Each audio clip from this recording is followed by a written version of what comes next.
अभी कुछ दिनों पहले जो है एक जन ने पूछ लिया कि भाई आपके यहां तो 333 करोड़ देवी देवता है, 333 करोड़ भगवान है, तो आप कैसे बना सकते हैं? अगर किसी को 1000 साल की जिंदगी भी मिल जाए तो भी वो इतने करोड़ों भगवानों को कैसे राजी कर सकता है? तो जरा ये 333 या 33 करोड़ या 33 कोटि, इसका क्या मतलब क्या है? ऐसे आप समझिए, जब आप नर्सरी केजी में पढ़ते हैं तो एक ही टीचर आपको सारे सब्जेक्ट पढ़ा सकता है। जब आप तीसरी चौथी में आते हैं तो 2-3 टीचर चाहिए।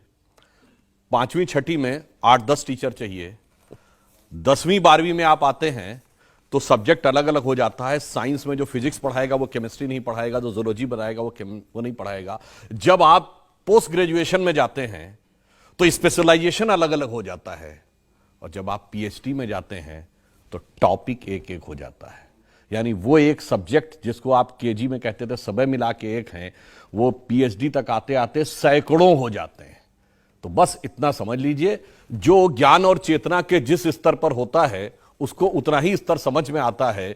हिंदू और भारतीय संस्कृति चेतना के उस स्तर पे थी जो पीएचडी और पोस्ट डॉक्टरल का लेवल है। इसलिए एक एक सब्जेक्ट के, एक एक टॉपिक के, एक एक चीज के एक्सपर्ट हैं। तो देवता भी, अब आप ये बताइए, भगवान तो अनंत है ना, तो अनंत का स्वरूप एक ही रूप में होगा, अनंत की अभिव्यक्ति भी अनेक प्रकार की होगी। और ये तो वो लोग हैं मान्यवर जो ये कहते हैं कि आइसक्रीम तो 50 प्रकार की होनी चाहिए, ठीक है, ड्रेसेस दर्जनों प्रकार की होनी चाहिए, मॉर्निंग इवनिंग फलाना ढिमाका, और भगवान एक प्रकार के होने चाहिए। क्यों?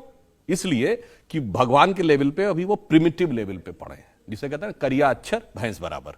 तो इस कारण से उनको लगता है, ये उसमें मैं उनको दोष नहीं देना चाहता, जिसका जितना स्तर है, जैसे हमारे यहां कहते हैं ना, आकाश से पानी समान रूप से बरसता है। बरसात का सीजन चल रहा है ना, एक गिलास रख दीजिए तो गिलास भर पानी आएगा, जग रख दीजिए जग भर पानी आएगा, बाल्टी रख दीजिए बाल्टी भर पानी आएगा, ड्रम रख दीजिए ड्रम भर पानी आएगा, सरोवर में सरोवर भर के आएगा, नदी में नदी भर के आएगा। तो जिसकी जैसी पात्रता, विद्या ददाति विनयम, विनयम ददाति पात्रताम। तो पात्रता के अनुसार लोग अपना अपना ज्ञान ग्रहण करते हैं।